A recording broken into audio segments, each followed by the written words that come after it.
Hello good morning students. Class 10th video बना रहे हैं हम 4B सब्जेक्ट बेटा संस्कृत और पाठ हमारा है दूसरा। लिखा भी हुआ है द्वितीय पाठ है, देख रहे हो आप। पाठ का नाम भी लिखा हुआ है संज्ञे शक्ति। तो हमने इससे पहले जो पिछले वीडियो में हमने फर्स्ट चैप्टर जो फर्स्ट पार्ट था वो कंप्लीट किया। आज हम शुरू कर रहे हैं पार्ट नंबर 2 संज्ञे शक्ति। संज्ञे यानी होता है संगठन में और शक्ति यानी होता है ताकत। संगठन में ही शक्ति होती है या संगठन में ही ताकत होती है, ये आपने क्लियर पढ़ा होगा। इसके बाद आज हम परिचय शुरू करेंगे इस पाठ का। तो देखिए परिचय में क्या लिखा है कि नीति कथा साहित्य में हितोपदेश अनुपम ग्रंथ है। नीति कथा साहित्य के अंदर जो हितोपदेश है जिसको पंडित नारायण शर्मा जी ने लिखा था, ये एक बहुत ही अतुलनीय ग्रंथ है। इस प्रकार सुना जाता है कि नारायण शर्मा नाम के पंडित जी ने पटना के राजकुमारों को नीति शास्त्र का ज्ञान कराने के लिए इस ग्रंथ की रचना की थी। अपनी मनोहर प्रभामयी शैली के ग्रंथ ने लोक में बहुत प्रसिद्धि प्राप्त की। सरस और सरल भाषा के माध्यम से इस ग्रंथ में पंचतंत्र आदि ग्रंथों को आधार बनाकर पशु कथाओं का संग्रह किया गया है। हितोपदेश के 4 परिच्छेद उपलब्ध हैं। पहला मित्र लाभ, दूसरा सुहृद भेद, तीसरा विग्रह और चौथा है संधि। तो यहाँ पंडित नारायण शर्मा जी ने जैसे पंचतंत्र के अंदर विष्णु शर्मा जी ने 5 भाग बताए हैं, उनमें पशुओं की कहानियों से व्यक्तियों को शिक्षा प्रदान की गई है। इसी प्रकार नारायण शर्मा जी ने जो अपना ग्रंथ बनाया इसका नाम है हितोपदेश। इसके अंदर उन्होंने पशुओं की कहानियों के माध्यम से सभी लोगों को शिक्षित किया है।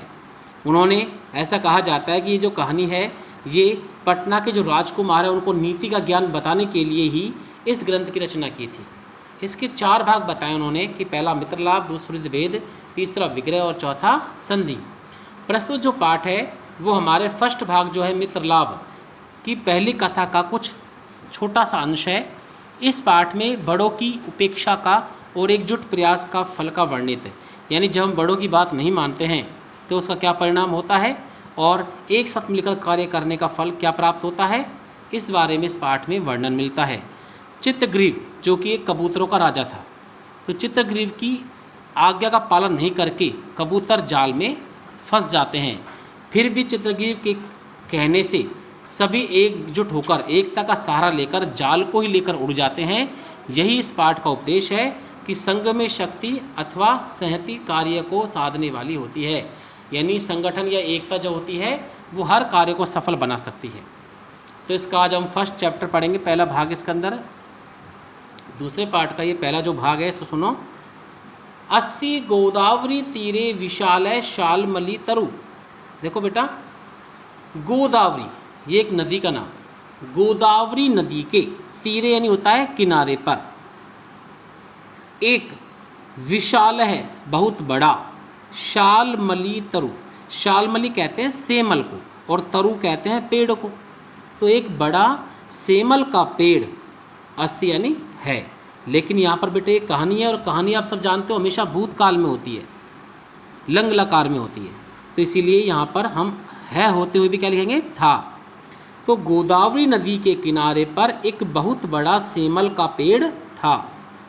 नाना दिक देशात आगत्य। नाना दिक, नाना होता है अनेक प्रकार के, दिक दिशाओं से, देशात देशों से, आगत्य आकर, अलग अलग दिशाओं के देशों से आकर रात्रौ रात के समय, पक्षिण है पक्षी, ये बहुवचन है बहुत सारे पक्षी, तत्र यानी वहाँ पर, वहाँ कहाँ पेड़ पर, निवसंती रहते थे।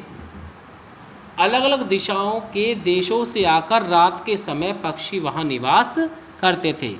अत इसके बाद कदाचित कभी अवसन्नायाम रात्रौ, रात्रौ अवसन्नायाम में होता है समाप्त होने पर, रात के समाप्त होने पर अस्ताचल चूड़ा अवलंबिनी।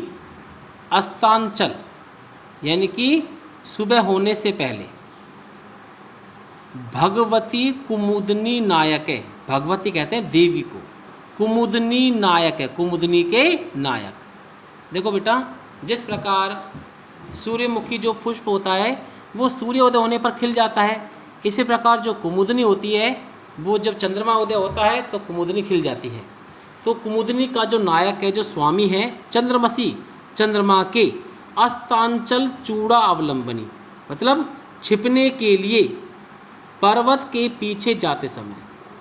अवलंबनी का अर्थ होता है विश्राम करना, यानी छिपने के समय विश्राम के कारण।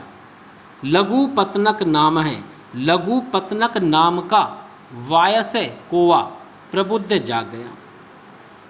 कभी रात के बीतने पर देवी कुमुदनी के स्वामी चंद्रमा के अस्तांचल में छिपने के समय विश्राम की अवस्था में, जिस समय चंद्रमा छिपता है तो यानी विश्राम का समय होता है उनका वो, तो उस समय लघु पतनक नाम का कोवा जाग गया।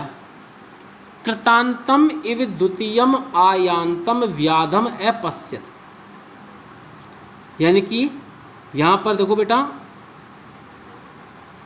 द्वितीयम कृतांतम इव, द्वितीयम होता है दूसरे, कृतांतम, कृतांत कहते हैं यमराज को, दूसरे यमराज की इव यानी तरह, आयंतम आते हुए, व्याधम शिकारी को, अपश्यत देखा।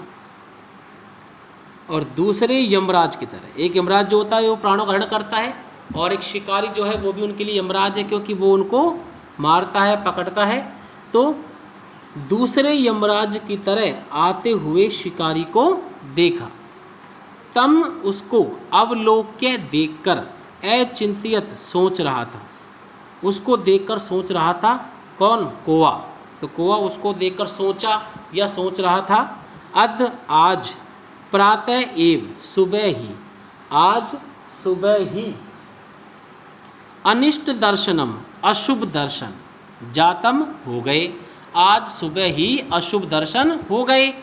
न जाने, पता नहीं, किम क्या, अनभिमतम, अनुचित, दर्शिष्यति, दिखाएगा। कोवा बोला कि आज सुबह ही अशुभ दर्शन हो गए, न जाने यह क्या अनुचित दिखाएगा। अतः इसलिए तद अनुसरण क्रमेण, उसका अनुसरण करते हुए, उसका पीछा करते हुए, व्याकुलस चलित है, दुखी होकर चल दिया।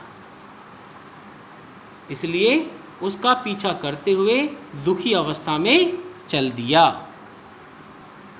तो आज हमने जो ये फर्स्ट जो इसका भाग है इसका हिंदी अर्थ किया।